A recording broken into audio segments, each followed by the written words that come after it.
Good morning, or whenever you're watching this. Okay, so we are on the next unit. Okay, y'all, we're still in the exact same time period. We're still in 1200 to 1450, okay, which is in Europe the medieval period. It's the late medieval period. This unit, as you can see here, we are dealing with Africa. Why isn't my thing working? There we go. And medieval Europe. And then the Americas, except the Americas is the part that you're doing on Canvas. That is your piece this time, okay? So, we will start with Africa in the medieval period. Okay, here we go. Here is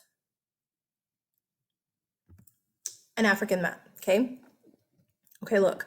This right here is the Middle East. So when we were talking about oh my gosh, my brain just died, not the Safavid, the Umayyad and the Abbasid empires, those are right here. Remember the caliphates? Remember, you should, boom, automatically know caliphate equals Muslim controlled area, kingdom, whatever. So that's this right here. And remember also, during this exact same time period, 1200 to 1450, this is when we have the Muslims have moved across this way and they basically control Northern Africa. Okay. By this time, they've been kicked out of Spain, but that's what they're doing in Africa. Meanwhile, this is the exact same time period that we have Vijayanagar down here, remember? And we have the Delhi Sultanate that is taken over up here in India. And it is the exact same time period that we have China here. We talked about the Song Dynasty and all of their like inventions and technological things. And then we have Mongolia up here. And we talked about how Kublai Khan took over China, remember, creating the Yuan dynasty. And then we talked about how all of this becomes the Mongolian Empire, the largest, like, continuous land empire. I'm about to sneeze, I think. Sorry. Okay, and then we looked for about 2 seconds at Angkor Wat down here in Cambodia. And then we looked here at Japan and the shogunates and the samurai and all that good stuff. So even though I have divided these into 2 units, and you just had your test over Asia, the Europe, Africa, and America stuff, it's all happening at the exact same time. Your section that you have to do on Canvas by yourself is the Aztec here, the Maya here, and the Inca here. Okie dokie? Okay. So let's jump into Africa. Okay, whenever you look at the African regions, this is basically how it's like divided up. Remember right here also, look at this. You should have learned this last year in geography, the Sahara Desert. Or you'll hear people say, what do they say? Sahara. The Sahara or Sahara, whatever you want to say, right here is like the biggest desert in the world. It's huge. So if you look back at your regions, they're kind of divided by that. We have here Northern Africa, which is definitely Sahara Desert. And Northern Africa right now, in this time period that we're in, is predominantly Muslim. Okay. And then here, yes, you still have the Sahara Desert, but it's kind of moving into not desert. And that's Western, Central, Eastern, and Southern Africa. I mean, it's easy. North, South, East, West. Oh, and Central. Okay. If you look back at the geography map or whatever that is, you have, like I said here, you have the Sahara Desert. I'm sorry, I touched the Arabian. That's the Arabian Desert. And then right here, see that line right there? That's kind of the beginning of what we call sub-Saharan Africa. Basically everything south of the Sahara Desert, okay? Sorry. Okay, sorry, I had to let a dog in. A barking dog. Oh, I'm even on the wrong picture.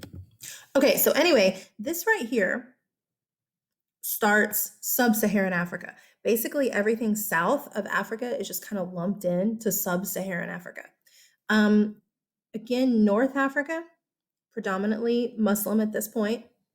And then Eastern Africa is going to be predominantly Muslim over here again, or as well, again, because of, you should have already had an answer in your head.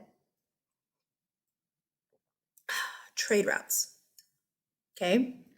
Remember, oh, I have a picture, but it's coming later. I don't want to fast forward all the way through. So let's look at, I think I went in the order of, I think I went from north to south. Yeah. So let's look a little bit at North Africa. Sahara Desert stuff. Here we go. All right. So when I think about the Sahara Desert, I kind of envision just dirt, like this, just dirt, right? But look, what you're looking at is the same type thing like we talked about with China, with Chinese, what's it called, trade in the Gobi Desert and the Taklamakan Desert, fun word. You have oasis towns. That right there is an oasis town right in the middle of the Sahara Desert. So whenever you look back at the map, it's easy to think they are totally isolated down here. Mm-mm. The Muslims, look where they're from. They're from desert area. So the Sahara Desert, that's nothing to the Muslims. They're like, oh, they're used to it. It's not weird to them. The Europeans who want to trade, they trade with the Muslims. The Muslims get African goods, and then the Europeans can buy African goods from the Muslims, right? However, couldn't the Muslims just jack up the prices? Eventually, Europeans are like, oh, we want to get rid of the middleman. Get rid of the middleman, go straight from Spain or Italy, it could be Italy too, anywhere, but go straight from Spain past the Muslim merchants and go straight to Mali and trade with Mali all on our own. That's what we would like to do. Are the Europeans prepared for the Sahara Desert though? Look, if you look at the land here, the Muslims from right here are prepared for the Sahara Desert. Are European merchants? Even here where you see in this part of Spain, it's a little, it's not desert, but it's not as green. Guys, we in Texas, we're not prepared for Sahara Desert type stuff. So the Europeans desperately need these oasis towns like this, all right, where they can travel for a little while and then stop. And a lot of these oasis towns along trade routes, I'll show you a trade route map in a minute and you'll see it. But a lot of these oasis towns pop up. I mean, like a lot. We're not talking like one every, I don't know, 500 miles. Remember, they're on horses and on foot back then. So we have like several. All right. Again, it's not like in movies where you see people just roaming the Sahara Desert for like weeks at a time and they never see anything. I mean, I guess there's places that are like that, obviously, but along trade routes, it's not like that. You have oasis town, travel, oasis town, travel, oasis town. Okay. And a lot of those oasis towns are going to end up becoming really pretty big cities at that time period. Okay. This vocab word going from Europe, okay, from Europe across the Sahara Desert to either trade like down here with the Congo or to trade with the Sudanese here, or most normally to trade with Ghana or Mali over here. Going across the Sahara Desert to do that is called, vocab word, Trans-Saharan trade. It's right here. Trans-Saharan trade. Trans means across. Later, I think it's next semester, we're going to have transoceanic trade. It just means you're going across. If you walk across the kitchen floor, you have had trans kitchen walking. Trans just means across. All right. So, where's my picture? So, we're going to start having quite a bit of massive trans-Saharan trade where Europeans are kind of bypassing the Muslims. Now, listen, that doesn't mean that Muslims are like losing money and they're going to go out of business. No, because you have some merchants that are buying the stuff that the Muslims have. I mean, they still want Muslim goods as well. Okay. So, I mean, don't think that like they're putting them out of business. It's just that now, like now that Europeans know the trade routes and stuff, they have a choice. They can either trade with the Muslims or they can bypass the Muslims and go straight to the Africans in this area here. Okay. And again, we'll have more African trade later. But right now, for Europeans, it's mostly Mali, along the Nile River. So, like the Egyptians, the Sudanese, the Nubians, and some of the Congolese. Isn't that a great word? Congolese. That's mostly what the Europeans are doing at this point. All right.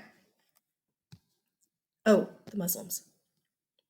The Muslims, for the most part, aren't going to go much past the Sahara Desert to like take over. They're not going to come down here much. Islam will spread down here, but it'll spread by Africans. Like an African merchant from Mali comes up here, learns about Islam from a Muslim, he comes down here, and then he spreads it.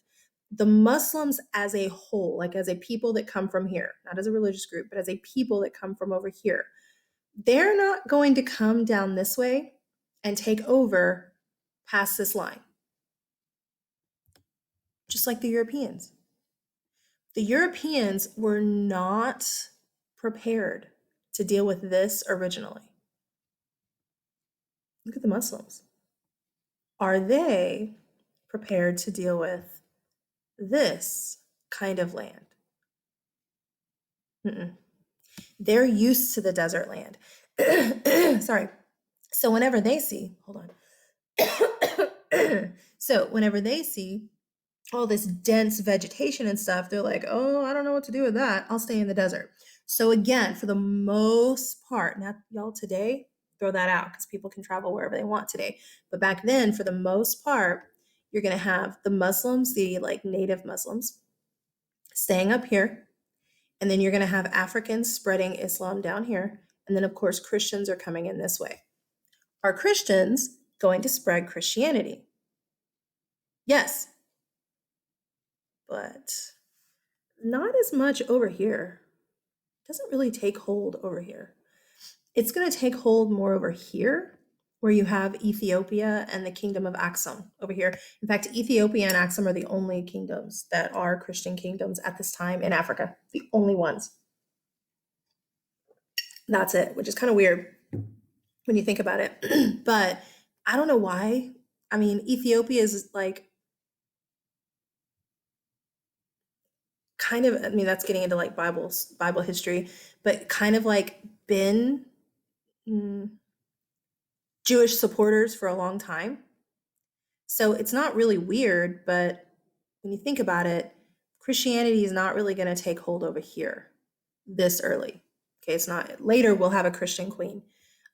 She has a great name. She's down here. Her name is Anna Nzinga. Isn't that fun? But that's in the 1600s. So we're getting there. Okay, so anyway, Muslims aren't really moving south much, although Islam is spreading among Africans. Okay. Europeans are coming across, what is this? The Sahara Desert for trans-Saharan trade to trade with Mali and Ghana. Okay. And of course, we have the Muslims trading here still. Trade is the answer to so many things in history. Why? Trade. How did that happen? Trade. Trade routes. Okay. All right. Let's move. Oh, I think I have some pictures to show you of the Sahara. So we have oasis towns, right? The camel. You gotta love the camel. Look, I think I put this in here. Let me look. Yeah, okay, look. I put this little statistic in here because I knew I'd never remember it. Look at this. Once the camel saddle is invented, a camel can go for 70 to 90 days. And they can go without water for 15 days. I think that's cool. But anyway, I had to put that in there or I would never remember it. All right. Pictures, pictures, pictures. Here we go. Here's a picture of a camel caravan. We saw this when we looked at the Gobi Desert in China. Same type idea. Okay, look at this. We do have trade routes in Eastern Africa as well. Here's Africa over here. Here's the Nile River. So you have Egypt up here, okay? This right here, the trade that's coming down here along the east coast of Africa is not really going to be European yet. At this point, it is predominantly Muslim, African, and Chinese. I mean, I know these aren't all Chinese, obviously, but a lot of Chinese ships coming in here. So understand, we do still have a lot of trade going on kind of everywhere. Okay. Okay. Society wise, guys, I cannot tell you what Africa is like because Africa is different depending on which part of Africa you're in. If you're in the Sudan, society is going to be different than if you're in, I don't know, the Ivory Coast. Look at this map. I want you to see the whole world map. Look at Africa. Y'all, Africa is not a country. And I hear that all the time. Africa is a continent. And there's a ton of countries in Africa. I don't even know how many. Now, at this time, kingdom-wise, I don't know how many kingdoms total, but big deal like trade kingdoms, you know, we have Ghana, Mali, Songhai. Over here, we have Ethiopia and Axum. Here we have the Nubians. We did have Egypt, but now it's mostly Muslim controlled. We have Kilwa down here. You have Great Zimbabwe here. Africa is not just tribal. A lot of this in here, this part of Africa is more tribal than kingdom. Okay. But when I say that these are kingdoms, these are cities made of stone, not tents, not little what is it, little wooden shack hut things. To say Africa is like this, culturally and societally, you can't do that because every single part of Africa is totally different. Okay. There are tribal groups. You know how tribal groups live, hopefully, after a whole year of geography. And it's okay. My mom's sitting across the table from me. Anyway, what was I saying? African tribes are different. African tribes are different. Thanks. So anyway, tribal. You should know from geography how African tribal groups live. Kingdoms are just like any other kingdom. Europe, again, they have cities just like everybody else. I'm about to show you some from Ghana and what is it? Mali. Okay. One thing that they did have, especially in some of the more tribal areas, are these really cool things. I shouldn't say things, they're people called, here's one, called griot, or I've heard people say griot, although I think a griot sounds like a weird word. I don't know, griot. He's a musician, right? A griot is actually like a historian. They tell historical stories, typically about, sorry, I gotta turn a little bit because there's a glare. Anyway, typically about like history, the history of their tribe or the history of their area, and they'll sing it like a song. Because think about it. When you sit there and you try to remember something and you're like, griot means storyteller, griot means storyteller, griot means storyteller. It takes forever to remember it, right? But if you turn it into a song, how many of y'all know song lyrics? I know because I hear you reciting them every day. If you turn it into a song, people remember it better. This is a form of oral tradition, like telling history orally, mouth. Yes, there's writing in some of the African areas, okay? But this is a way to like, I don't know, remember it. Now, there is a negative to it. We talked yesterday or whenever about there's always positives and negatives to everything. What's one of the negatives? Have you ever played that game Telephone? Where someone tells you something and then they whisper it into the ear and you whisper, whisper, whisper, whisper, whisper. And by the time it gets back to you, it's changed. With all these people passing down historical stories, could they over time have changed? Could they have been embellished? Could they have been exaggerated? More than likely. But still, I think it's really cool. I'd love to hear like a real griot like do his thing and sing his songs and stuff. Here's another picture. It's like a griot band. I just think it's cool. Look at their instruments. Aren't they cool? Look at this thing. I don't know. It's like a guitar, but it's not. I think it's neat. Most African societies are patriarchal. That was a word last unit. The man is in charge. Are you surprised? But there are some African tribes, now not kingdoms, we're talking tribes, especially in inner Africa, Central Africa. There are some of the African tribes that actually do have a matriarchal system where the woman, mom, the woman is in charge. So that's a little different. That's a little interesting. Yeah. Okay. Where am I at on time? All right. That brings us to right here. Ghana. Right here. Okay, in your notes. Like I already said, we really truly do have, here we go, kingdoms in Africa. Guys, again, don't make the assumption that all of Africa is all tribal. That's kind of I don't know, it's not all tribal, okay? We have right here the Empire of Ghana. Say it, Ghana. Thank you. Ghana.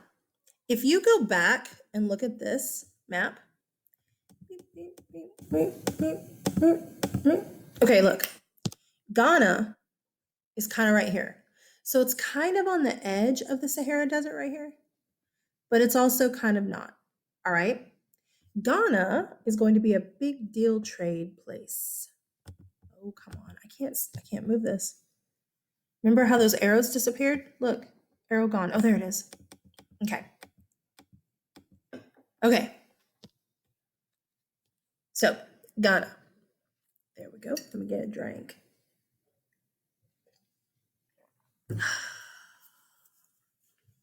Okay, look.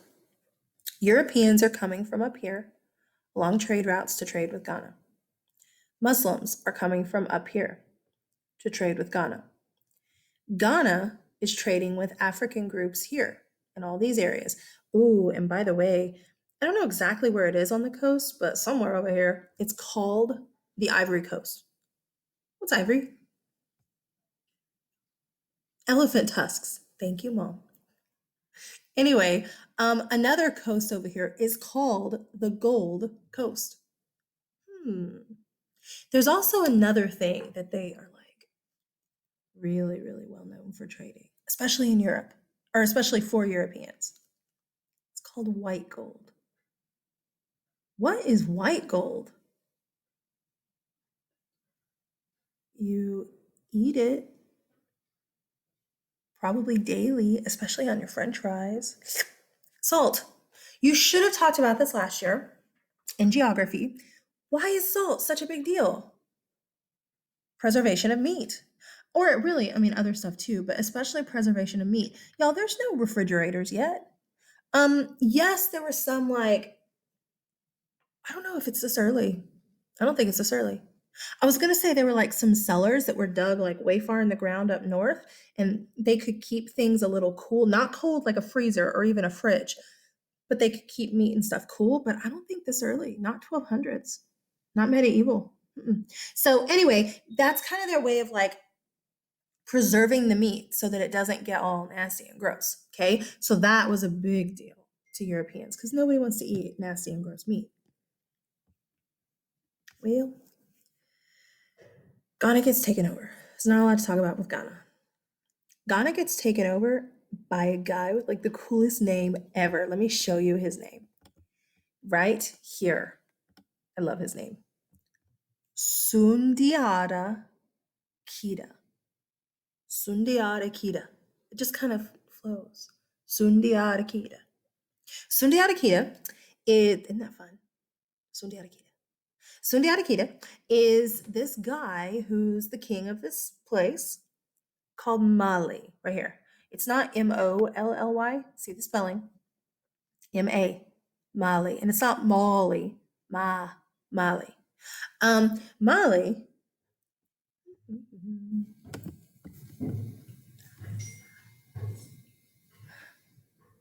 Mali, Mali is like right over here somewhere. And Sundiata Keita goes in and takes over Ghana. We have 0 pictures of Sundiata Keita from his life. 0. It could be just because people didn't do it. It also could be, we don't know if he was Muslim or not. We know his son is. What are you doing? My mother's videoing me. Stop it. We know his son is, and I'll talk about his son in a minute. But stop, I'm trying to work here. Anyway, we know his son is, okay? We don't know if he is Muslim. If he is Muslim, then it makes sense. Remember, they don't do portraits. Do you remember I told you that? So we don't know what the deal is, but there are no paintings of him from his life. I like this one. He looks all cool. Look at that sword. That's just cool. And you see all the gold back here. And look at this robe. Oh, beautiful. So anyway, this may or may not be Sundiata Keita in real life, but you know, it's what we got, and I choose to go. Yeah. So he goes in and takes over Ghana, okay? And that becomes the empire of Mali. I hit next, I thought. Here we go. Mali, Ghana was like right in here, okay? Mali was over here. He comes in and takes it over. And then he's just going to go all the way to the coast and go ahead and take the whole thing. All right. And I don't know if I want to do this or not. I'm trying to keep these videos in an hour. I'm going to stop this one. So we will deal with Mali and his son next.